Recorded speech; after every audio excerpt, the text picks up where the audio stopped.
I am going to make a short kimono jacket, a bolero length jacket with kimono style sleeves out of 1 meter of this beautiful black cotton. Look, you can see me. Yeah, you can. I can see you, so you can see me through this. Absolutely wonderful. I think it's a cotton lawn. To be honest, I don't. It didn't sort of say the type of cotton it is, but I could see that it was lovely. It's lovely and see-through, but still has a little bit of heft to it and a little bit of structure. It's absolutely wonderful, and I love it. Now, the reason I'm making a short kimono jacket is because I bought 3 meters of this, and they sent me 3 meters, but they sent me 3 separate meters instead of a continuous length. I think I didn't tick a box, or that's just how they do it. I did it online. Anyway, anything can be fixed and anything can be worked around. It's not ideal if you get your fabric like this, but it does. You can actually make the full kimono or yukata out of patchworking. There's a huge tradition in Japan of patchworking fabrics together. It's what you do with kimono to then give them an extra life again. They didn't throw things out that much in old Japan. But what I'm going to do is I've got 3 pieces that are exactly 1 meter long, and can you see this all in one shot? Oh, there we go. They're 150 centimeters, so 60 inches wide, and just a meter long. So just 1 meter. That's just, I think, under a yard, over 3 feet. 1 meter long. But out of this, I can get a rather chic little kimono. No, it's not a kimono. What it is a really short bolero with Japanese kimono sleeves. So we have 1 meter of cloth. I'm going to make a bolero with Japanese kimono sleeves. Come along and make it with me. It's so easy. It's so much fun. Get 60 inches, 150 centimeters wide, and of course you can come down to 55 inches or 140 centimeters. You just need the wider gauge fabric that you would usually have, and one meter, and you're going to have a little garment that you can just throw on the top of anything that you're wearing. It really is chic and beautiful, especially if you do it in black. But oh, it's gorgeous in black. So come along with me. Let's make a jacket. First thing you do is you wash your fabric, which I've done, and now I'm pressing it. So we press it nice and flat, make sure everything's perfect. So there is 1 meter of black cotton. Nice and pressed and absolutely beautiful. Now, before I go to pressing this in half and pressing it into a quarter, I'm going to take off the top 15 centimeters of the whole piece. So 15 centimeters, which is 6 inches, I'm going to lop that off the top because we're going to use that to create our band. So before I go on with any more folding and any cutting whatsoever, I'm going to make sure I've got the fabric up the top to make the band. So there's 15 centimeters, and it's the whole width of the fabric all the way along the weft. That's going to make up the collar and any ties or anything like that we have to use. So I'm just going to put that to one side, and I'll deal with that in a minute. Now what I'm going to do is fold this in half. So I've got the selvage to selvage here. So I'm folding it in half along the weft of the fabric. I'm going to steam directly down here, but I'm not going to cut it, because what we're doing is we're keeping this closed, but I need this to then find halfway of the halfway. So I'm going to press this, then I'm going to turn these in to that pressed line, and that will give me the exact quarter, and I'm going to take the edge with the selvage off each side. So let's go. One side of the fabric, and I fold it so it gets to exactly along that center fold there, and I'm going to press that down so I've got exactly a quarter of my fabric.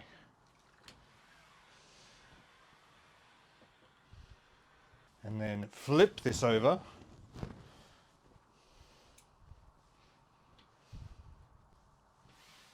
That's all lined up there. There's the bit, the selvage that I just folded. Here's the center fold. Now I bring the other selvage up. So we're just finding the outside quarters. You ready? Watch this. So I've got 1/4, 2/4, 3/4. Can I get that high? 4/4. I'm not that tall, but that's okay. Let me hold it up down here. Can you see that? Yeah, you can. There's 4 lovely quarters there. So I'm not touching this central one here. I'm going to leave that there.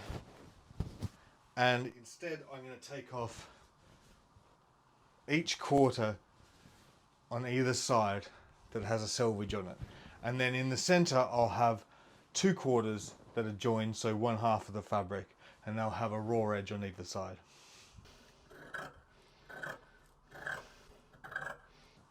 So I have 2 pieces and they both have a selvage on them. These are the sleeves, like that. So they're going to hang down to about that length. Absolutely beautiful. I'm going to press their center points by literally folding them in half and pressing down that edge. So I'm going to do that with both of them. And then I've got the body. So this is one big, almost a square to be honest, and you see it's got that center fold in the middle that I didn't cut. I'm going to keep that in there though, because that's going to show me where the center front opening is going. I'm going to do the same thing though with this. I'm going to fold it directly in half, so match up those 2 center lines, just like that, and then I'm going to press along here, and that's your shoulder. So this is how short it is. I'll show you on the mannequin. Can you see on the mannequin? Yeah. It comes down to here. See, there's the mannequin. I'll turn her around. Here's her belt. Comes down to, it'll be just above her belt. So proper little bolero style jacket. It's so chic. It's going to look so good. And it's so easy. So I'm going to press those in, and then we'll get on to dealing with the center front opening. Whee!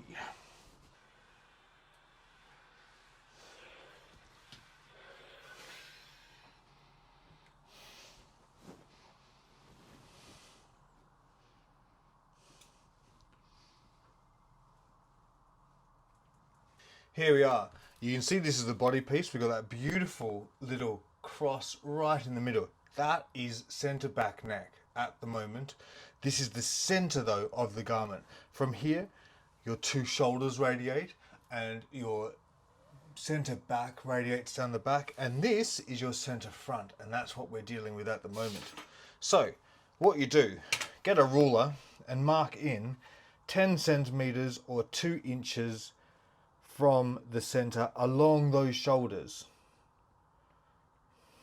like that. So you see I've got a lovely line along there. In fact, I'm going to put it in. You don't have to actually draw the whole thing in, but I'm going to do it so you can see it up here on the camera. So that is 10 centimeters, and that is 10 centimeters. 4 inches and 4 inches. And then I come down 5 centimeters down the back. That's going towards the back. In fact, I'm going to draw that line in as well. Do you see that? So we've got a lovely T. This is your front, that's your back, and this is the neck. Now, try and not get chalk all over it, but it's okay if you do. Now we do this. Come down this center front line and mark in 10 centimeters a couple of times. So 4 inches, the same mark as this. We're dropping straight down the center front. If you can, get yourself a ruler like I have. I don't know where I got it, but I'm sure you can find one on Amazon or something. Can you see? Yeah, there we go. Look, it's got this little squaring mark at the 15 centimeters. So it's a 30 centimeter or 12-inch ruler. And right in the middle, it's got a little square to square off. So I can sit this on that line and make sure it's lined up and know that I'm going exactly down the either side. And I'm going to join up these lines. This is your center front. Next thing we need to do is come back up to the shoulders.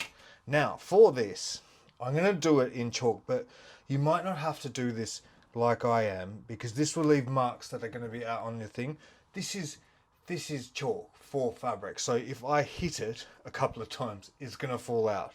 So don't panic about it too much. But what we're doing is I'm making a box up the top here. So that is 5 centimeters, 2 inches down from either line. So it's the same as this, but it's this line carrying on. But I'm not going to put it in, but can you see there's a box there? That's exactly 10 centimeters either side. So it's 4 inches and 2 inches. And what we do is, you can imagine this line that goes around here. Line up something round. This is the top of a, I use it for my pins, and my chalk is in one of these. It's a Chinese paint or ink set. But you could use the bottom of a cup, anything that's round, or just use your eye and you just scrape around like this. Now this is all going into seam allowance, so don't worry about it being too unneat. And you see where those two apex, and you're just rounding out a little bit to cut out. Do you see that? And when I came in, I lined this up with those two 2-inch points and the 2-inch point in the center, and just sort of rounded it out. So I know that I've got a line for my collar to go around. And what we do with this is you cut this out. Turn it in half. It should be exactly the same. And this way we get a nice symmetrical cut all the way around. There's some material that we'll use for making things later on in the garment, so I'm going to put that to the side. And here is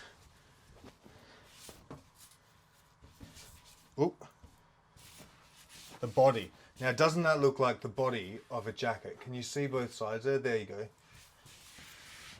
Wonderful. Done. So that's your center front opening done, and we're going to whip around here and put a collar on in a minute. First thing we need to do is something I call, and if you've watched some of my other videos you may know about, raw edge management. It sounds so exciting, and it is.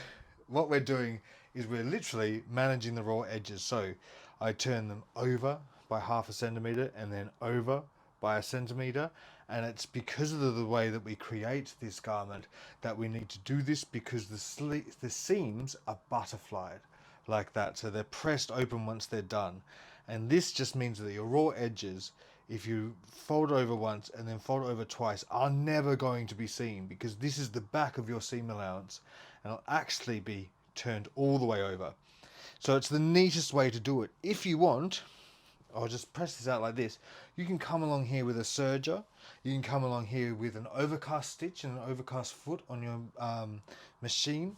And you could also just do a zigzag if you're happy with these being on the inside of your jacket, and then you turn them and that would be your seam allowance with it there. And you can see it really doesn't make much of a difference. Also, if you want, you can turn this once, because remember, this is to secure down the raw edge, and then the raw edge is going to be pressed open like that. So even just down once, it's going to be fine. I do it twice because I don't know, I think deep down I hate myself and I want to give myself more work. Maybe that's it. That's too existential for this. I do it because it looks great.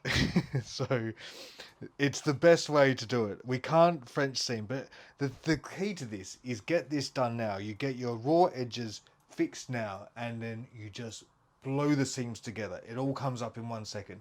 There's no seam dealing with the seams once you've pressed them at the end. So it actually makes the whole process a breeze. So we just turn it over. I'm not doing it where the selvage is, because that's already neat. And I've got the two raw edges of the sleeves, and then I've got 2 raw edges of the body. That's all you do it to. Those 4 edges, you're doing your raw edge management.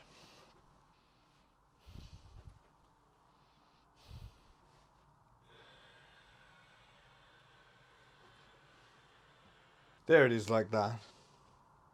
You see? And I just sew this down with a nice big stitch. Get it done quickly, get it out of the way, and then it's ready to be sewn.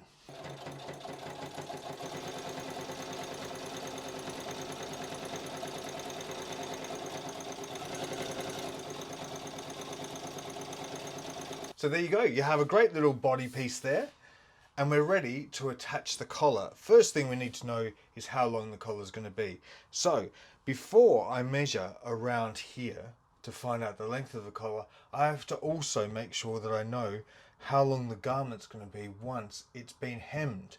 And I'm going to hem it. I've just turned it over here, so these are the front pieces and this is the front hem. And when I turn it, I'm going to do 1 centimetre, and then I'm going to do 3 centimetres. Don't sew this down though. That's the key about this, is you're not sewing this down yet because you have to put in a side seam over here. But we need to know what it's going to end up over here. There's my turned hem as it will be when the garment is finished. So I measure from here all the way up around the curve to the halfway point here. And then what I do is I double that number, and then I add a seam allowance for the collar, which will be 1 centimetre.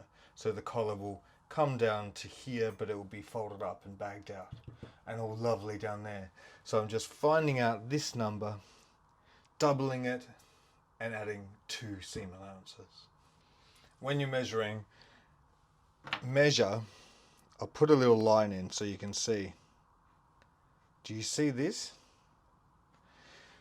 Because the curve will be the change. This is all right down here. This is going to be the same length, whereas you measure it here to here or here to here. This won't. Every time you get a little bit wider, that number is going to get a little bit bigger because you're going around a curve. So I've come in 1 centimetre as my seam allowance there. So I've measured around here. From the centre back neck to the shoulder, this curve is 14 centimetres. From the shoulder down to the hem is 40 centimetres. So that's 54 centimetres for 1/2 of the front opening. Now, I need to add 1 centimetre, which makes it 55 centimetres, and then double that, so it will go all the way around like that, which is 110 centimetres all up. So I cut my collar from the extra fabric that we had from the start, and I've turned under 1 centimetre seam allowance on each side, and then I've turned that exactly in half, making sure that those 2 seam allowances meet up, those 2 edges meet up just perfectly, because when you then apply it to the garment, it will meet up and it'll make it much neater when you're sewing the collar on. Next, I'm going to go and sew the ends. I'm going to show you here. So I've got, there's the fold. This is the right side of the collar. I'm going to turn it inside out and bring the ends together like this.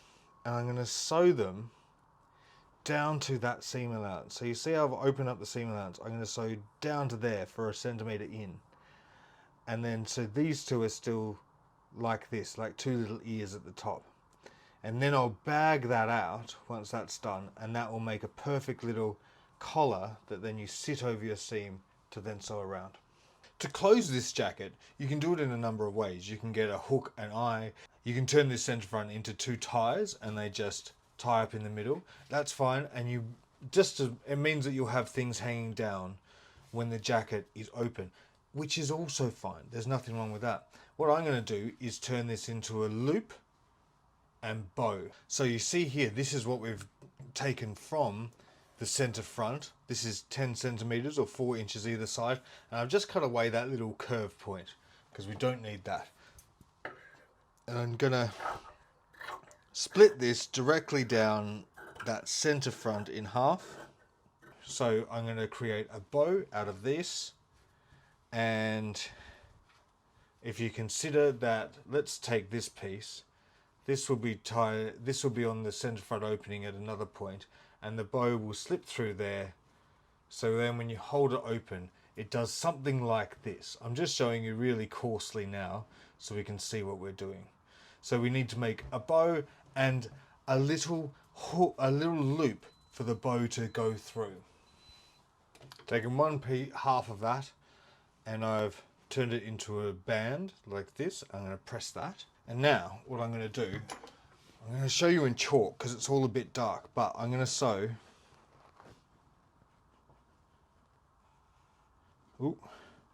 along here and along here and all the way along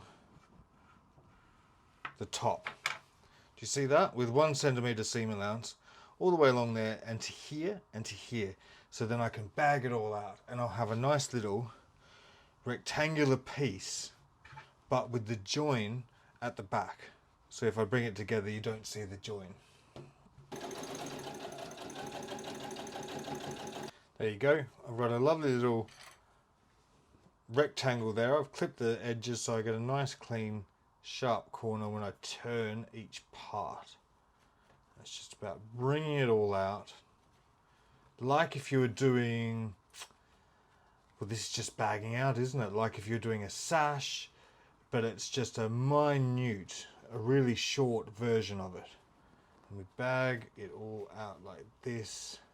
I use my very high-tech wooden chopstick, bamboo chopstick, which I think is one of the best things for bagging out because it's got, can you see this square edge on it? Do you see that? That's great for getting into these corners. So if you get a takeaway, keep your chopstick. It is so useful. I've had this one for years. And I think it's better than loop turners and all kinds of other accoutrements you can buy. There we go. So there's the start of a bow. And I'm going to press this, and then just like you do when you're bagging anything out, then I'll just close off the opening that I pulled it all through with a lovely little edge stitch just along there. Next thing I do is I'm taking 2 inches off the end of here. This is going to make the loop through which the bow will pass. So one of them is 2 inch and one of them is 4 inches. So there's the loop, and then this one, which is 4 inches, by the way, which is 10 centimeters, and the other one was 2 inches wide, which is 5 centimeters. And I just pull that through. Press them with the seam in the middle at the back. So do you see the seam is at the middle at the back, not down the side? And that way you'll be able to obscure it when you insert these into the garment. So you can see there, I've pressed that. This is the band to go around the bow. And I'm going to put right sides together. So I'm going to have the seam on the outside and just sew this together so it's a little band. And then again, turn it through. And do you see here, I cut off the little flyaways. So there now I have basically a little ring through which I'll pass the bow. Now the bow, it's a bit of a personal thing, I suppose, of how you want it to sort of scrunch and look when it comes through. I want mine to be a bit like that, so I'm going to first shorten it. You see here, I've just gone and made a pleat in there. But I want to create more bulk in the middle because then it will make it flounce more. So I'm just tacking this into place really.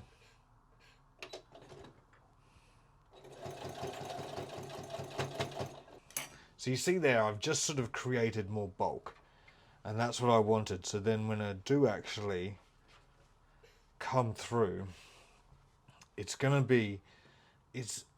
sort of puff and bulk and look lovely. and puff out like that. That's by creating more stuff going on in the center, you get more stuff going on the outside. That's how you make flounce, isn't it? And you see, this is where that little bit of bulk that we added comes in.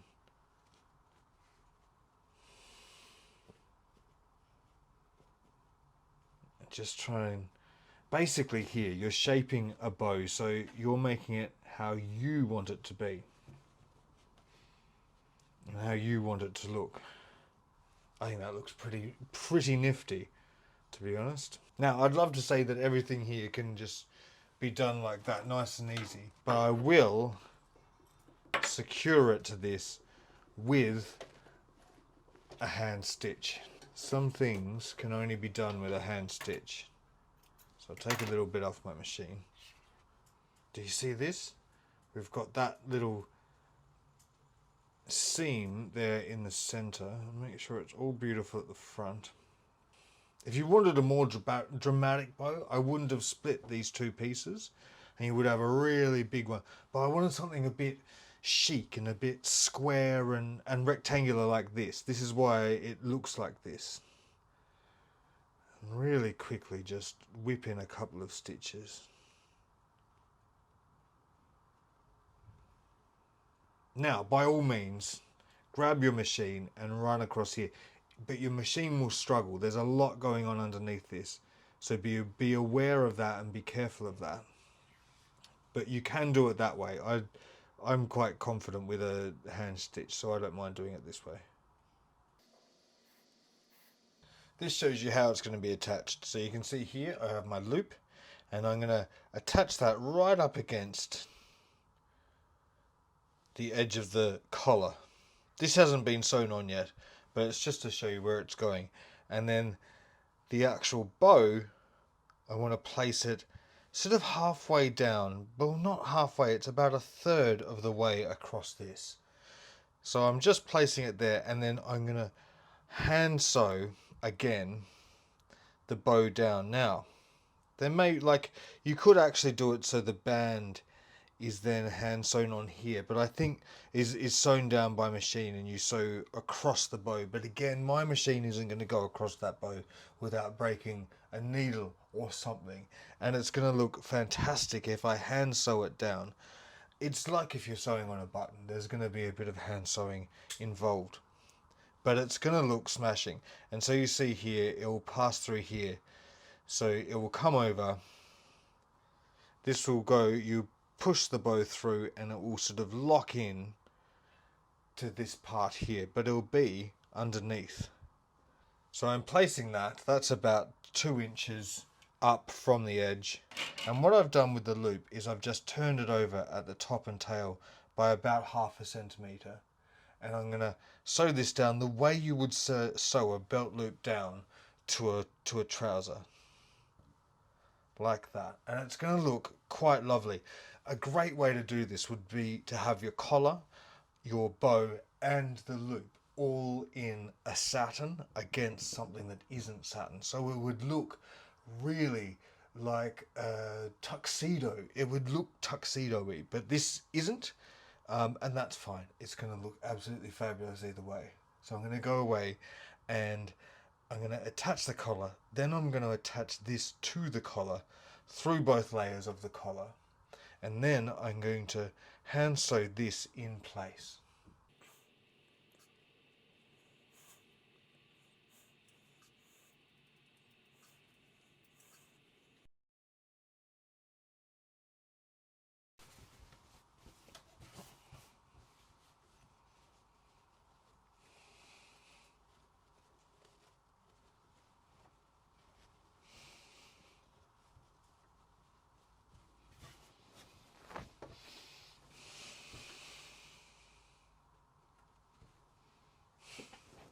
So the bow's all tied on, that's lovely. Now I'm going to attach the sleeves. I put from this center mark, I'm going down 20 centimeters either side, and I'm going to put in that center mark as well and do the same on the sleeve. So 20 centimeters down from this center mark there. Now, while I do that, actually, I'm putting in a little Miyatsuguchi, 7 centimeters down on the body. So you see there's the bow. On the back and front, just another little 7 centimeters, and that will help the sleeves fall nicely and not pull into the shoulder and release the bulk from the side seam. And you'll see how that all comes together in a minute. Pin them in place, and then it's just a simple straight seam that's then pressed open, butterflied.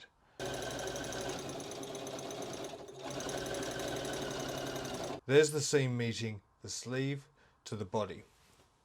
This is the side seam, which we're now going to do, just a tiny little seam there. And this is the Miyatsuguchi. So here's the side seam, here's the sleeve, and this is Miyatsuguchi. So you can see why we need to do it. It releases bulk from this area, which would then pull up into your collar. And this is why we have to press the seams open, and why we do this raw edge management before we put the sleeves together. But you'll see now, once you've started doing these, how quickly the garment just whips up, because there's nothing to do once you've sewn the sleeve together. You press it, the seam, well, you press it and you're done. It's really good that way. So I'm going to do the same with the side seams, and then I'm going to close the sleeve. And the way I do this, I whip along with a little French seam. Right, wrong sides together, go along, then you clip away all the little hairs and the frayed bits, and you press it back, and then you do right sides together and finish your French seam that way.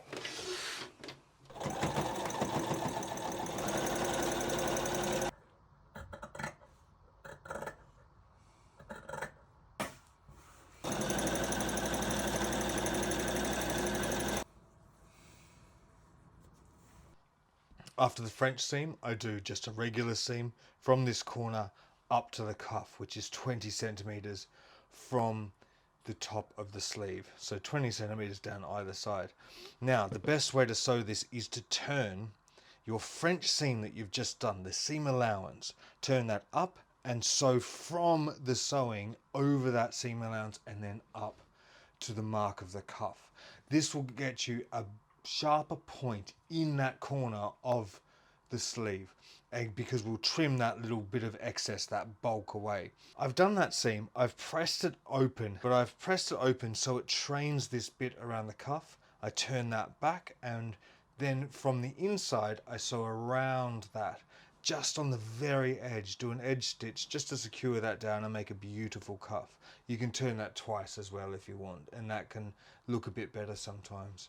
And I do the exact same thing, so from the inside along the edge of the back of this sleeve bag. Now, this is just securing it down. If you don't want any top stitching, then get out a hand needle and you just sew the biggest stitches you could possibly do, 2 inches apart.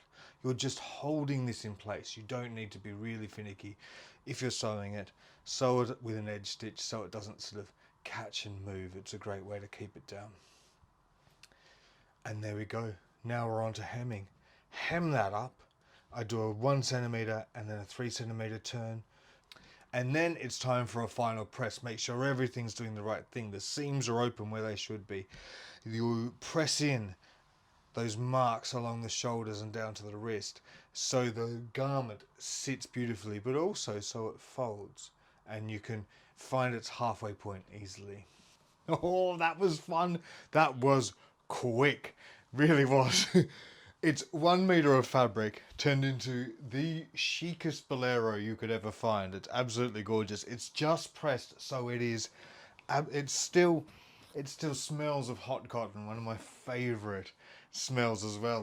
That comes up in the steam from the iron. It's so intoxicating. So it still has that aroma around it, and it's actually. I'm going to bring the camera over in a minute, but it's actually wonderfully just a little bit see-through. So it's really cool, except for here, of course, the sleeves are doubled over and so they are not transparent, and it makes an amazing contrast here. And I mentioned earlier this would look really good if you had a satin contrast, same color, but you did this in a satin to get that tuxedo look, and especially with the bow detail and this little loop here, that would look really incredible. So it's absolutely wonderful. It's it's such a great use of what I was given. I was given 3 meters of fabric chopped up into three lots of one. What are you supposed to do? I could easily make this. You could put a seam along here and then continue on as you would to make a usual garment. But I thought, you know what? I'm going to try and make a short jacket, a bolero. I've been thinking about it for ages. I've been drawing it for years, and I just wanted to actually make it. I've got toiles, little white cotton toiles all through my cupboards here, with me trying things out and trying to get it. And I'm so happy that I actually eventually made it. So I want to show you this dramatic shape. You can see the swooshes down here. It's creating a diamond. And imagine under here, you've got like a beautiful white silk blouse that comes down, and maybe just a black leather skirt or something like that, and an amazing pair of strappy heels or something gorgeous. Let me show you to the side as well. This is where the drama comes in.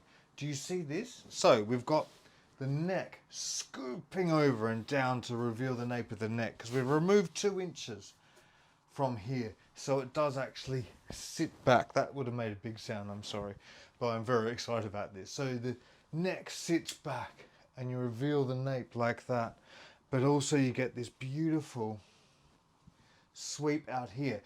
What that does, this is a little technical thing from the actual world of fashion. By having this out here, it makes the waist appear smaller.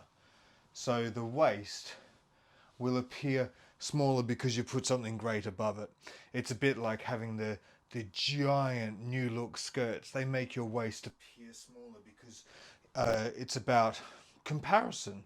You've got ratios going on. There's more down here, so this must be smaller. If there's more up here, this will be smaller. And it's cut. It's 1 meter exactly, and I hemmed it so it sits. So in my hem, I did 1 centimeter and 3 centimeters. That 4 centimeters brings it just up to sit here at the empire line once it's worn, which is, on most women, that's the thinnest part of the body, just below the chest and above the sort of the natural waist and the hips and everything. This is where it comes up, and it's the thinnest point usually.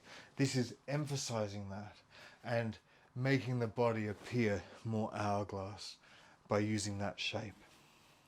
So it's absolutely gorgeous. I love that, and it just sits out beautifully. If you had a lighter fabric, I think this is part of the what makes the look of it so wonderful. If you had a lighter fabric, I would actually put a grosgrain ribbon, maybe just a piece of heavier fabric into the hem, so it would stand out like that. Now, and if also though, if you don't like that, it's a bit too dramatic, you can easily put in a triangular, you can cut a little triangle out of here, seam that in as a center back, which is what most boleros do. They're not a straight piece of fabric. You can easily remove all that volume at the back. But I think that is the key.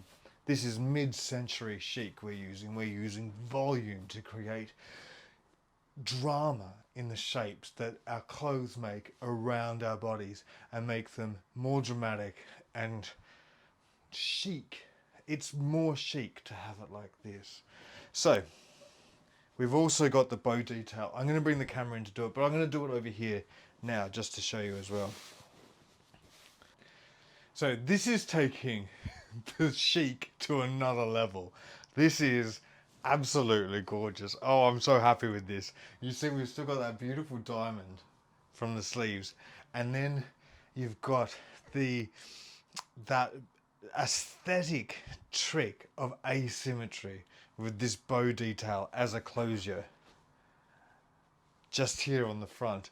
And then from the bow, instead of having tails hanging down from a tied bow, you've got this beautiful line darting up into the shoulder, following the line of the jacket as it comes up and really revealing that empire line, making the wearer look so hourglass and trim in at the top here. It's so mid-century and gorgeous. And then as you turn around, obviously this makes the collar separate and really frame the neck even more, and then come down into this beautiful, beautiful sweep around the back neck. Absolutely, absolutely gorgeous. Yeah, that is wonderful. Lovely little evening bolero just to throw on as you go out onto the balcony when you're at some kind of soiree or something fabulous. I'm getting ahead of myself and I'm moving into the illustrator side where I start to draw it.